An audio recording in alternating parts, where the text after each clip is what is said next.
Assalamualaikum warahmatullahi wabarakatuh. Perkenalkan, nama saya Brunenseko Alexander dari kelas X1 SMA 5 Kota Bekasi. Di sini saya akan melaksanakan tugas PPKN, yaitu mempresentasikan bab 3 mengenai Bhinneka Tunggal Ika. Di sini akan terdiri dari 5 unit atau disebut juga dengan subbab ya. Baiklah, saya akan memulai presentasinya dari sekarang. Unit ke-1, mengidentifikasi identitas individu dan identitas kelompok, jenis dan pembentukan identitas. Pancasila adalah jati diri bangsa Indonesia. Tentu kita sering mendengar perkataan tersebut. Di sana terdapat dua kata yang menjadi frase, yakni jati dan diri. Dalam KBBI, jati diri itu adalah keadaan atau ciri khusus seseorang. Padanan kata dari jati diri adalah identitas. Keduanya digunakan secara bergantian untuk merujuk pada pengertian yang sama. Ada dua pendapat besar mengenai bagaimana jati diri itu atau identitas terbentuk. Ya. Ada yang beranggapan bahwa identitas itu terbentuk secara given atau terberi. Di sini, identitas adalah sesuatu yang menempel secara alamiah pada diri seseorang atau sebuah grup. Seseorang yang dilahirkan tentu memiliki ciri fisik tertentu.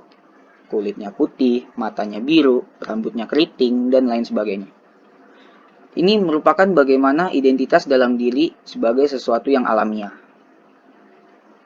Yang kedua, identitas yang dipahami sebagai hasil dari sebuah desain atau rekayasa. Bangunan identitas di sini bisa dilakukan dalam persinggungannya dengan aspek sosial, budaya, ekonomi, dan lain sebagainya. Pengertian identitas di sini tentu jauh berbeda dengan identitas yang secara alamiah. Ya, pengertiannya itu kalau di sini adalah terlahir sebagai hasil dari interaksi sosial antar individu atau antar kelompok. Jati diri sebuah bangsa itu merupakan contoh dari bagaimana identitas itu dirumuskan, bukan diberikan secara natural. Lanjut. Identitas individu ada kalanya itu bersifat alamiah, ada juga kalanya merupakan hasil ya dari interaksi dengan individu atau kelompok lain. Begitupun juga sebaliknya, identitas kelompok ada kalanya itu melekat karena hasil interaksi dengan kelompok yang ada di luar dirinya. Ada kalanya juga itu jati diri yang secara alamiah menjadi ciri dari kelompok tersebut. Oke, untuk lebih jelasnya mari kita simak uraian mengenai 4 tipe jati diri. Yang pertama, identitas individu yang alami. Ya. Di sini ada dua hal penting, yaitu genetis dan psikis. Genetis ini contohnya seperti bayi yang baru lahir. Kemudian pertama-tama pasti kita mengenali ciri fisiknya.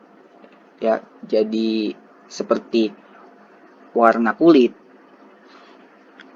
jenis rambut, golongan darah, mata, hidung, dan lain sebagainya. Ini merupakan identitas yang melekat pada diri manusia dan dibawa sejak lahir. Ciri fisik itu tidak bersifat identik atau sama persis. Contohnya, ya, dua bayi yang dilahirkan pada satu rahim yang sama itu pasti memiliki ciri fisik yang berbeda. Sekalipun kembar, pasti ada identitas yang secara alamiah membedakannya dengan kembarannya itu. Nah, kemudian secara psikis itu lebih kepada sabar, terus ramah, ya, periang, dan lain sebagainya. Kita mengenali seseorang karena kesabarannya, kita mengenali seseorang karena emosinya yang kuat, atau sering marah gitu ya. Inilah identitas terbentuk dari karakter-karakter tersebut yang nantinya kita bisa mengenali seseorang gitu. Itu untuk identitas individu yang alami. Identitas individu yang terbentuk secara sosial. Tidak hanya terbentuk secara alamiah ya, kita bisa mengenali jati diri seseorang dari hasil pergumulannya dengan kelompok yang ada di luar dirinya. Nah, ini biasanya dipengaruhi dari pekerjaan, jabatan di pemerintahan, peran dalam masyarakat, dan lain sebagainya. Nah, contohnya kalau kita ambil dari pekerjaan ya, guru dan peserta didik itu sangat erat ya. Guru ini identitasnya dapat diambil dari saat dia menjalankan pekerjaannya, bukan secara otomatis atau saat lahir dia sudah dapat identitas tersebut. Itu tidak. Tapi dari pekerjaan yang dijalankannya, yaitu menyebarkan ilmu pengetahuan kepada peserta didik. Begitupun pula sebaliknya, peserta didik mendapatkan identitasnya, ya, itu bukan sejak lahir, bukanlah sesuatu yang alamiah atau genetik.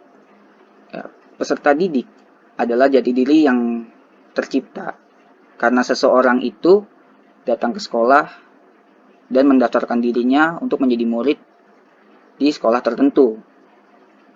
Nah, seperti itu. Lanjut ke identitas kelompok yang alami, ya, ini yang ketiga. Bukan saja identitas yang secara alamiah itu bisa menjadi faktor pembeda dari individu, tapi juga dari kelompok. Ya, di dalam kelompok itu ada individu-individu yang menjadi anggotanya, di mana nantinya akan memiliki ciri yang sama. Nah, inilah yang kemudian dikenal dengan istilah ras atau race dalam bahasa Inggris ya. Ras itu digunakan untuk mengelompokkan manusia atas dasar lokasi-lokasi geografisnya serta bawaan fisiologisnya, seperti warna kulit, rambut, tulang, dan lain-lainnya. Itulah ciri fisik ya, berhubungan dengan ciri fisik. Ras itu digolongkan pada 5 kelompok besar. Ada ras Kaukasoid, ras Mongoloid, ras Ethiopia yang kemudian dikenal dengan ras Negroid, ras Indian, ras Melayu. Nah, ini berdasarkan Blumenbach dalam Schaeffer 2008. Lanjut ke identitas kelompok yang terbentuk secara sosial.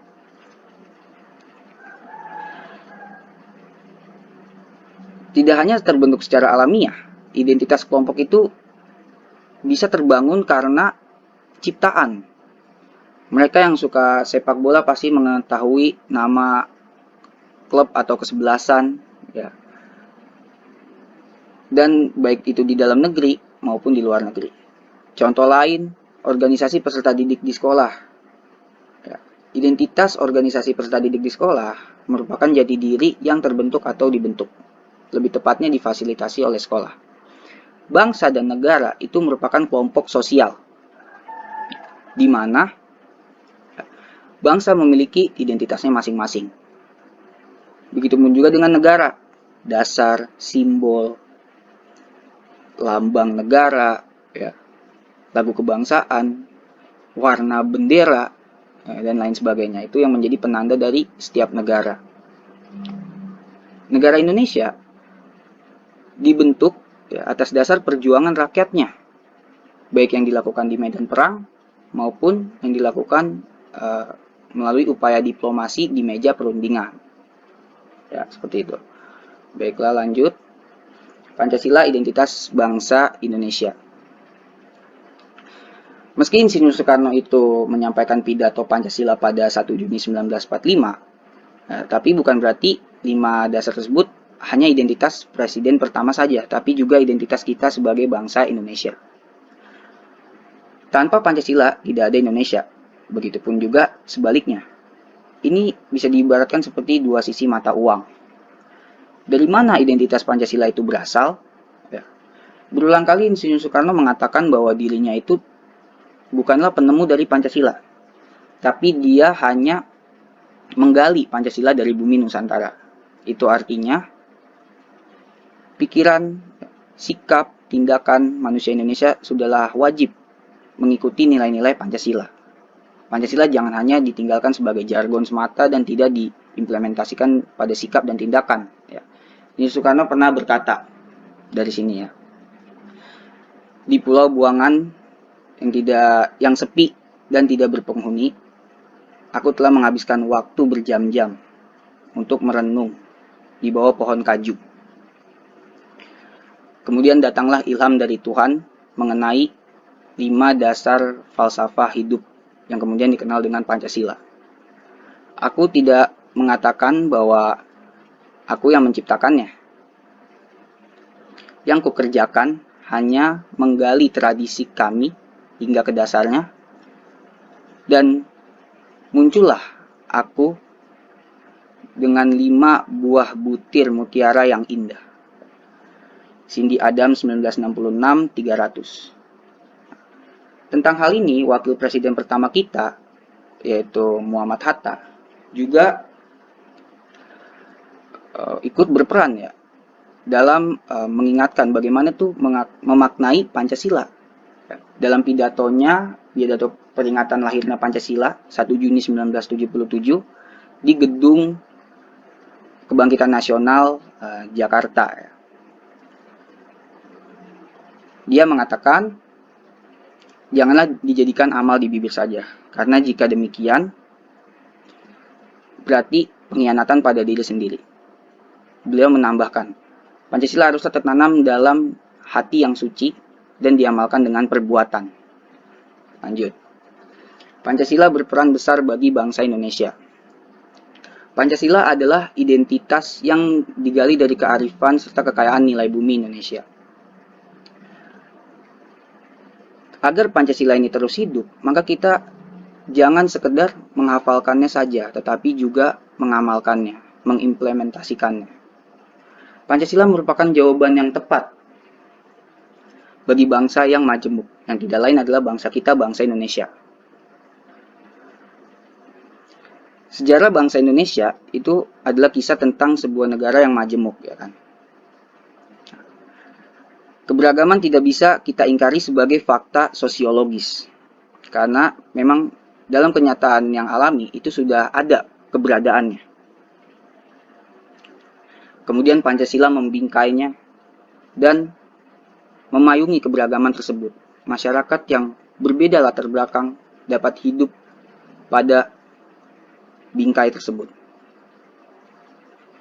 Memang keragaman ini pada dasarnya tantangan, tetapi kalau kita kelola dengan baik, dapat menjadi kekuatan yang saling menopang satu dengan lainnya. Pancasila hadir sebagai identitas yang mengakomodir dan menghargai perbedaan-perbedaan tersebut. Lanjut ke unit yang kedua, mengenali, menyadari, dan menghargai keragaman identitas. Mengenali dan menyadari keragaman identitas. Sebagai makhluk sosial, terdapat ciri yang melekat pada diri manusia, yaitu keinginan untuk melakukan interaksi satu dengan lainnya. Interaksi adalah hubungan timbal balik yang dilakukan baik antar individu, antar kelompok, maupun individu dengan kelompok melalui sikap, aktivitas, atau simbol tertentu. Proses mengenali yang lain itu bisa juga dilakukan dengan sosialisasi. Sosialisasi itu adalah penanaman atau penyebaran diseminasi adat, nilai, cara pandang, atau pemahaman yang dilakukan oleh satu generasi kepada generasi berikutnya dalam sebuah masyarakat. Melalui sosialisasi akan ditunjukkan ya nilai-nilai yang dianut. Tujuannya itu bisa sebatas untuk mengenalkan atau bermaksud untuk mempengaruhi yang lain. Dalam sebuah kelompok terdapat banyak individu. Sedangkan masing-masing orang itu memiliki nilai atau pandangan yang menjadi identitasnya.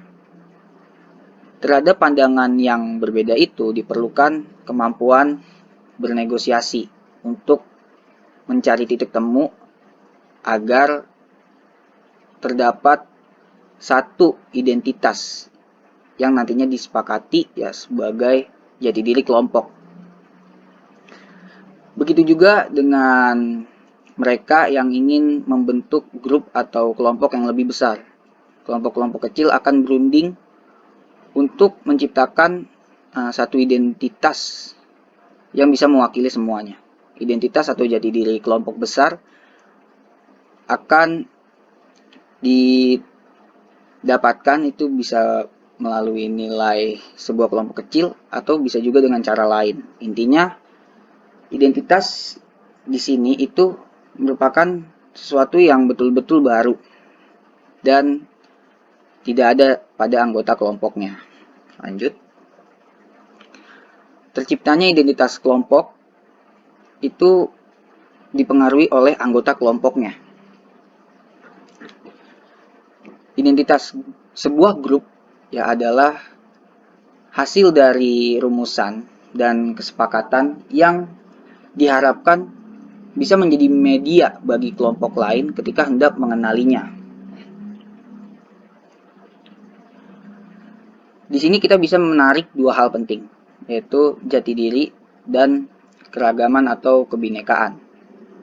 Nah, mengapa kebinekaan ya itu menjadi tema penting dalam kaitannya dengan masalah identitas atau jati diri? Kita kembali lagi pada bagaimana sebuah kelompok itu terbangun. Jika terdapat 10 individu dalam suatu kelompok, maka terdapat 10 cara pandang atau pendapat tentang apa dan bagaimana menciptakan jati diri kelompok tersebut. Begitu juga kalau 100 kelompok yang hendak menciptakan jati diri untuk satu kelompok besar, maka yang diterima adalah 100 jati diri yang saling berunding tentang bagaimana menciptakan identitas bersama mereka. 10, 100, 1000, atau seterusnya. Itu adalah representasi dari kebinekaan atau kemajemukan. Nah, di dunia ini terdapat banyak sekali identitas, ya, identitas individu, kelompok, baik terbentuk secara alamiah atau sosial. Gitu. Intinya keragaman ini adalah hukum alam yang harus disadari dan diterima oleh siapapun. Bangsa Indonesia pun juga menyadari bahwa dirinya itu hidup dalam keragaman, tetapi ia tetap berada di dalam payung yang bisa mengayomi ya kebinekaan tersebut. Inilah hakikat dari semboyan kita, Bhinneka Tunggal Ika. Kesadaran ya akan kebinekaan itu haruslah dilanjutkan dengan mengenali yang lain. Ya, berkenalan dengan identitas lain di luar dirinya itu adalah cara terbaik untuk hidup bersama mereka yang berbeda. Lanjut. Coba kita lihat. Ketika kita berpindah dari SMP ke SMA, itu sebagian besar teman-teman kita orang-orang baru. Begitupun juga pastinya guru-guru kita. Lingkungan sekolah berbeda ya situasinya dengan sebelumnya. Disinilah diperlukan sosialisasi. Jika tidak ada sosialisasi, kita seperti seorang diri. Oleh karena itu, kita perlu bertemu ya, berjumpa, berkenalan, dan kemudian berinteraksi. Sehingga keragaman ini tidak hanya disadari keberadaannya, tetapi juga saling dikenali ya. Oke. Menyadari dan menghormati keragaman itu bukan hanya termasuk cara mengenali sesama, tetapi juga bentuk ya pemuliaan terhadap ciptaan Tuhan yang Maha Esa. Sini ada pertanyaan, berapa jumlah suku bangsa, bahasa, dan suku di Indonesia? Nah, berdasarkan catatan dari Badan Pusat Statistik ya Indonesia itu hingga tahun 2010 terdapat 1.300-an ya lebih suku bangsa di Indonesia. Sementara Badan Bahasa Kemendikbud menyebutkan bahwa telah memetakan ya, dan memverifikasi 718 bahasa daerah yang ada di Indonesia. Apalagi kalau kita bicara tentang agama, ya pasti beragam. Di samping dari 6 agama yang kita kenal, ada agama-agama yang bisa disebut lokal, ya, yaitu ada Parmalim, ya, ada Sunda Wiwitan, ada juga Kaharingan, habis itu ada Marapu, dan lain sebagainya. Nah, perbedaan-perbedaan tersebut ini adalah bagian dari kekayaan bangsa Indonesia yang harus kita hormati dan juga perlu kita jaga. Nah, ini tidak hanya sebagai ciri ya, tetapi juga merupakan jati diri bangsa Indonesia. Lanjut. Oke. Indonesia itu adalah negara yang memiliki dua identitas sekaligus. Ada identitas yang bersifat primordial, ada identitas yang bersifat nasional. Nah, identitas yang bersifat primordial, kalau di dalamnya kita bisa temukan lebih dari banyak jati diri ya. Tapi ini tidak berlaku pada identitas nasional karena jati diri kita yang bersifat nasional itu lebih kepada diartikan kita bersama-sama memiliki satu warna, satu identitas ya. Sehingga keragaman itu masuknya ya terletak pada identitas yang bersifat primordial. Sedangkan kesatuan dan persatuan masuknya ke jati diri yang bersifat nasional. Oke.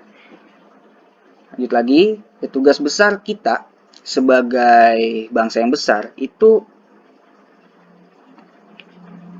adalah bagaimana kita bisa mengelola keragaman tersebut menjadi kekuatan yang saling mendukung satu sama lainnya. Kita tidak hanya menyadari saja, tetapi kita harus mengenali keragaman-keragaman tersebut. Setiap upaya pengenalan itu ada tujuan mulia, ya, yang tersimpan di dalamnya, yaitu menghargai setiap budaya, religi, suku, kemudian serta bahasa, ya, sebagai identitas khas dan unik yang melekat pada diri manusia. Oke.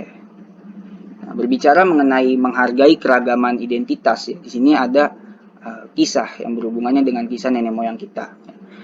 Nenek moyang kita itu kita kenal sebagai seorang pelaut yang ulung. Ya. Mereka itu melakukan ekspedisi yang sangat luar biasa panjangnya. Tidak hanya antar pulau di Nusantara, tetapi hingga ke wilayah Afrika. Dan ekspedisi ini itu perjalanan lautnya diperkirakan terjadi sekitar abad 5 dan 7 Masehi. Sehingga diperkirakan bisa juga berinteraksi dengan kebudayaan yang berbeda-beda. Sebagaimana tadi ekspedisinya saja sudah sampai ke Afrika. Nah, terjadilah kontak, berkenalan, dan bahkan sebagian dari mereka juga ada yang menetap hingga meneruskan generasinya di sana. Di Afrika ada dikenal dengan asal-usul Zhang yang namanya itu berasal dari Azania, Zanzibar ya, dan juga Tanzania. Zhang ini adalah ras Afro-Indonesia yang menetap di Afrika Timur. Ya. Dan juga sebelum kedatangan dari pengaruh Arab atas Swahili. Oke. Dari peristiwa ini kita bisa mengambil dua pembelajaran penting. Ya. Yang pertama, dalam setiap perjalanan itu pasti setiap orang menemukan perbedaan-perbedaan, ya, baik itu secara fisik, baik itu secara bahasa yang dituturkan. Intinya adalah ada perbedaan, ada keragaman. Bahasa yang sama pun punya dialek yang berbeda, logat yang berbeda. Apalagi bahasa yang berbeda, ya, tentunya ada keragaman di baliknya. Dari sini, agama juga tentunya memiliki ketidaksamaan. Nah, semua perbedaan tersebut itu dibungkus dalam sebuah etika tentang bagaimana sebaiknya hidup bersama dalam identitas yang beragam tersebut. Itu pembelajaran yang pertama. Yang kedua, ini adalah pembentukan identitas baru yang tercipta dari persilangan identitas yang beragam, yang berbeda-beda. Nah, kemudian ada pertanyaan, jika kita menghargai kebudayaan yang berbeda, apakah itu artinya kita tidak menghormati kebudayaan yang kita miliki? Nah, jadi kita itu memang berhak untuk menghargai kebudayaan yang kita miliki. Ya. Rasa hormat karena memiliki identitas bangsa yang berperadaban hadi ulung, ya, itu sikap yang wajar untuk dimiliki. Nah, tetapi bersamaan dengan menghargai keragaman budaya yang kita miliki, kita juga harus menunjukkan sikap kita untuk penghargaan atas budaya bangsa lain. Kita juga harus tidak boleh nasionalisme terlalu berlebihan sehingga menjelekkan bangsa lain. Jadi harus seimbang. Jika kita menghargai budaya kita, kita juga ada bentuk penghargaan atas budaya bangsa lain. Seperti itu. Lanjut ke unit yang ketiga, kolaborasi antar budaya di Indonesia. Indonesia adalah negara yang memayungi berbagai kebudayaan yang ada di dalamnya. Kebinekaan budaya difasilitasi dan dimajukan. Tidak hanya itu, Indonesia juga memfasilitasi segala macam ragam kebudayaan dari Sabang sampai Merauke.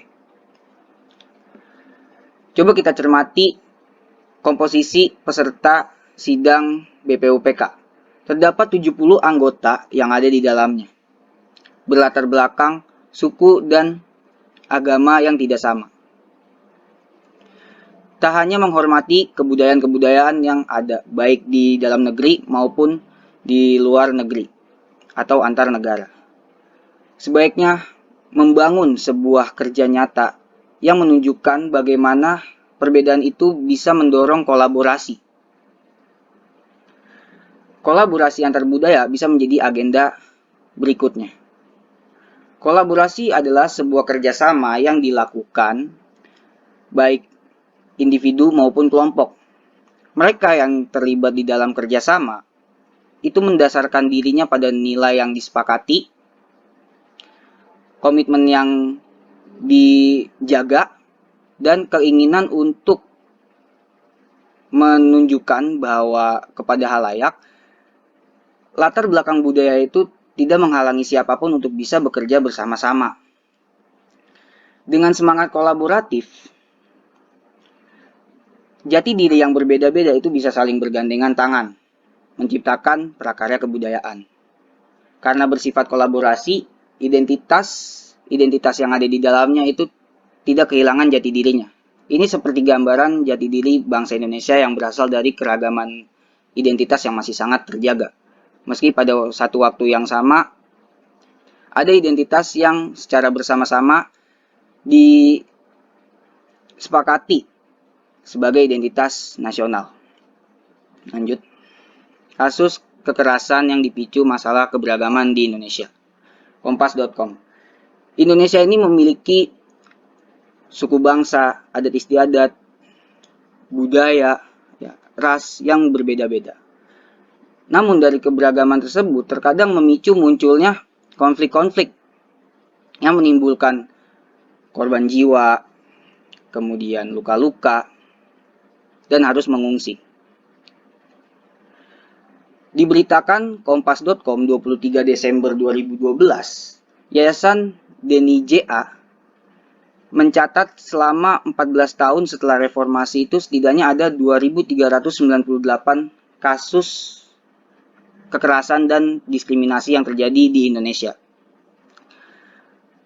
Sebanyak 65% itu berlatar belakang agama. 20% itu merupakan kekerasan etnik. 15% merupakan kekerasan gender dan sisanya 5% adalah kekerasan seksual. Nah, berikut adalah beberapa konflik yang pernah terjadi di Indonesia. Yang pertama, konflik Ambon. Menurut Yayasan Denny J.A., konflik Ambon Maluku ini adalah konflik terburuk yang pernah terjadi di Indonesia setelah reformasi. Karena telah menghasilkan korban jiwa sebanyak 10.000 orang. Diberitakan Kompas.com 19 Januari 2020, konflik ini berlangsung selama 4 tahun, dari tahun 1999 sampai 2003. Ratusan ribu warga itu harus meninggalkan rumahnya untuk mengungsi dan meninggalkan Maluku atas konflik tersebut. Lanjut, konflik Sampit, Kalimantan Tengah, adalah konflik antar etnis yang berawal dari bentrokan warga suku Dayak dengan suku Madura. Diberitakan oleh Kompas.com pada 13 Juni 2018, konflik ini telah meluas ke seluruh provinsi Kalimantan Tengah, termasuk juga ibu kota Palangkaraya.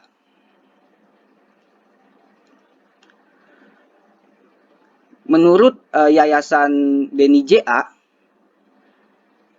sebanyak 469 orang itu meninggal dan 108.000 orang harus mengungsi. Lanjut, kerusuhan Mei 1998. Kerusuhan ini terjadi pada 13 sampai 15 Mei tentunya 1998. Yang memakan korban jiwa banyak, pemerkosaan juga, kemudian 70.000 orang itu harus mengungsi. Dikutip oleh Kompas.com pada 13 Mei 2019, dilatar belakangi konflik ini karena terpilihnya kembali Soeharto sebagai presiden pada 11 Maret 1998. Banyak mahasiswa, termasuk mahasiswa Universitas Trisakti, yang turun ke jalan, sehingga terjadilah kericuhan tentunya. Dari sini timbullah konsekuensi kepada mahasiswa agar segera kembali ke Universitas Trisakti. Namun itu tidaklah mempan, karena terdengarlah letusan senjata api yang memakan 4 korban mahasiswa, yaitu Elang Mulia Lesmana, Hafidin Royan, kemudian ada Heri Hartanto, dan Hendriawan C. Sisanya itu luka-luka. Banyak juga mahasiswa yang duduk di gedung MPR atau DPR. Lanjut. Nah, tragedi Trisakti ini pada 12 Maret 1998 itu menjadi pemicu pada aksi yang lebih besar. Karena setelah para korban mendapatkan perawatan, pihak Universitas Trisakti itu menuntut aparat keamanan untuk bertanggung jawab pastinya kepada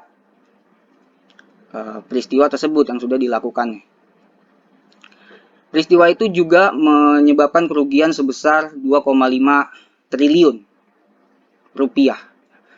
Bulan Mei pun dikenang oleh masyarakat Indonesia sebagai bulan penuh duka Situasi pemerintahan tidak stabil dan Soeharto pun tidak bisa mengendalikan pemerintahannya, sehingga pada 21 Mei 1998 Soeharto mengundurkan diri sebagai presiden. Lanjut, konflik Ahmadiyah. Konflik ini terjadi pada tahun 2016 sampai 2017. Walaupun tidak menimbulkan korban yang besar, tetapi mendapatkan sorotan dari media yang cukup kuat. Pasca konflik terjadi selama 8 tahun, para pengungsi ini tidak jelas nasibnya. Mereka kesulitan untuk mendapatkan fasilitas pemerintah, seperti KTP. Konflik Lampung, lanjut ya. Konflik Lampung Selatan ini terjadi pada tahun 2012, menimbulkan korban 14 orang dan ribuan orang itu harus mengungsi. Terakhir, konflik Poso. Konflik Poso, Sulawesi Tengah. Itu terjadi antara kelompok Muslim dengan kelompok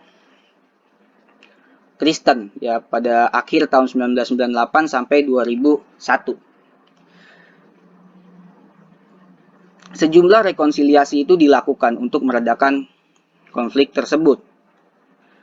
Kemudian munculnya ditandatangani Deklarasi Malino pada 20 Desember 2001. Tidak diketahui secara pasti berapa korban yang ditimbulkan dari konflik Poso ini. Menilik situasi kasus diskriminasi terhadap minoritas di Indonesia. Kasus kekerasan dan diskriminasi di Indonesia akhir-akhir ini terjadi di Solo, Jawa Tengah, Sabtu 8 Agustus 2020. Kasus tersebut dilakukan oleh sekelompok orang pada saat upacara Midodareni yang diselenggarakan di kediaman almarhum Segaf Al-Jufri, Jalan Cempaka nomor 81, Kampung Merto Dranan, Pasar Kliwon, Kota Surakarta. Sekelompok orang itu melakukan perusakan pada mobil-mobil setempat, memukul beberapa anggota keluarga, dan meneriakan Syiah bukan Islam dan darahnya halal. Sedikit catatan bahwa Midodareni ini adalah tradisi yang dilakukan oleh masyarakat Jawa untuk mempersiapkan hari pernikahan. Pernah dilakukan juga survei oleh Komnas HAM dan Litbang Kompas terkait penilaian masyarakat terhadap penghapusan diskriminasi ras dan etnis di 34 provinsi. Hasilnya itu kebanyakan masyarakat menyatakan bahwa mereka lebih nyaman untuk tinggal di lingkungan yang keturunan keluarganya, rasnya, etnisnya itu sama. Artinya, ini haruslah diperlukan upaya untuk meningkatkan kesadaran masyarakat. Unit keempat, pertukaran budaya di pentas global, mengenali kearifan masyarakat dunia. Yang pertama, Hanami, Jepang. Julukan bagi negara Jepang adalah negeri bunga sakura. Ternyata ada tradisi unik yang berkaitan dengan bunga berbentuk kecil nan indah ini. Biasa disebut dengan Hanami. Tradisi kuno masyarakat Jepang ini dilakukan dengan menikmati bunga sakura yang sedang mekar. Sekitar pertengahan bulan Maret dan berlangsung sampai awal bulan Mei. Selain menikmati keindahan bunga sakura, masyarakat Jepang juga pada umumnya akan berkumpul dengan keluarga, sanak saudara, atau teman di bawah pohon sakura tersebut. Yang kedua, Yepeng, Thailand. Thailand, negara yang mayoritas beragama Buddha, memiliki tradisi yang sering disebut dengan Yepeng, semacam pelepasan lentera yang bercahaya ke udara sepanjang malam. Melepas lentera melambangkan melepaskan semua penyakit dan kemalangan di tahun sebelumnya. Umat Buddha ini percaya kalau kita membuat sebuah harapan saat menyalakan lentera, maka akan menjadi kenyataan bagi yang selalu berbuat baik. Yang ketiga yaitu La Tomatina dari Spanyol. La Tomatina, tradisi perang menggunakan tomat yang sudah turun-temurun di negara Spanyol. La Tomatina ini dimulai pada tahun 1945 dan sudah menjadi perayaan yang konsisten. Setiap tahun terdapat 40.000 peminat tomat turun ke kota kecil Mariol di Mediterania untuk saling melempar tomat. Bagi yang ingin ikut berpartisipasi pada tradisi ini, diperlukan baju ganti dan juga kacamata renang untuk menghindari percikan tomat tersebut. Tradisi La Tomatina bisa dinikmati pada bulan Agustus. Lanjut. Setiap negara itu memiliki jenis kebudayaan yang unik antara satu dengan lainnya. Begitupun juga dengan Indonesia, mulai dari batik, tari-tarian, kemudian rumah adat, dan lain sebagainya yang beragam dan terkenal di mata dunia. Kecanggihan teknologi haruslah dapat dimanfaatkan dengan sebaik-baiknya guna mempromosikan kekayaan budaya bangsa. Menyebarkan informasi asal-usul tarian, membuat video dalam memainkan alat musik khas, dan mengunggah foto batik Indonesia merupakan beberapa usaha dalam mengenalkan budaya di pentas global. Selain itu juga diperlukan kolaborasi kebudayaan antar negara untuk memperkuat hubungan internasional. Contohnya adalah Solo International Performing Arts atau disingkat dengan SIPA, yaitu festival seni pertunjukan tahunan yang diselenggarakan di Solo ya sejak tahun 2009.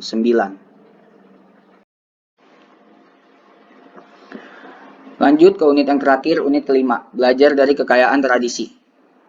Di sini ada pertanyaan, apa arti penting dari keragaman tradisi yang kita miliki? Bagaimana kita memaknai keragaman dalam kehidupan keseharian?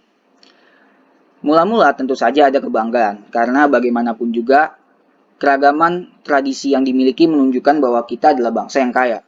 Tak hanya itu, tradisi yang kaya pada perkembangannya bisa hidup saling berdampingan, tidak saling menafikan satu dengan lainnya.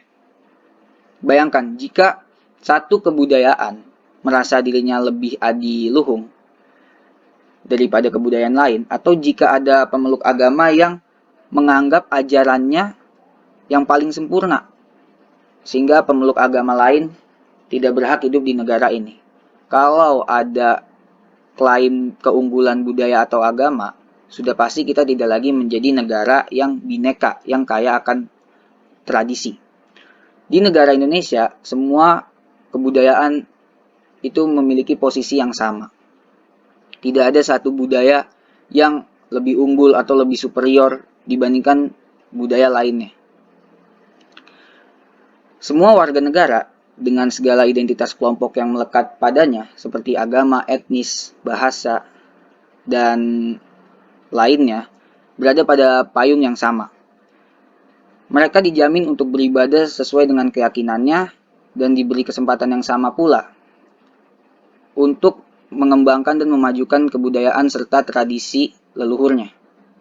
Sebagai sebuah bangsa, kita ini sudah cukup teruji sebagai negara yang mampu mengelola keragaman kebudayaan tersebut, sehingga terhindar dari disintegrasi. Kita telah melewati ujian yang sangat menentukan, terutama pada masa reformasi tahun 1998. Konflik bernuansa etnis dan agama banyak terjadi di berbagai daerah di Indonesia. Namun, fase ini bisa dilewati dengan baik, meski tentunya tidak sempurna. Kita pun terhindar dari perpecahan. Kebanggaan akan tradisi dan budaya Sebaiknya tidak hanya berhenti sebatas perayaan saja. Tradisi tidak hanya perlu dilestarikan agar terjaga dari kerusakan. Lebih dari itu, tradisi itu harus terus dihidupkan dan dikukuhkan. Ya, nilainya juga perlu dipertahankan, di mana situasi yang terus berubah. Tantangan yang dihadapi saat ini itu datang dari berbagai dimensi, sosial, ekonomi, budaya, serta berasal dari semua arah, lokal, nasional, internasional. Baiklah, sekian presentasi dari saya. Kurang lebihnya mohon maaf.